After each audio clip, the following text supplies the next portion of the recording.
In this video, I'm going to show you how to create a club on Strava. So on your home screen, you'll see you have the bottom menu. You want to press on the groups tab, and then at the very top it says create your own Strava club, and you want to press get started. So first up, you need to choose your sport. So for this example, we'll choose a running club. And then it asks how would you describe your club. So we'll go with a coach-led club.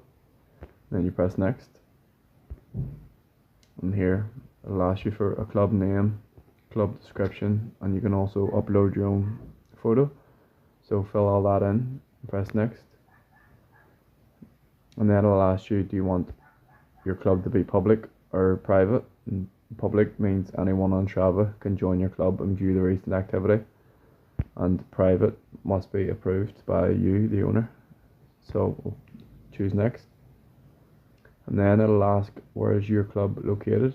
So you can pick a certain location, or you can just choose a global. So we'll fill all that in and then press create club. And that's it. That's how to create a club on Strava. Thank you for watching.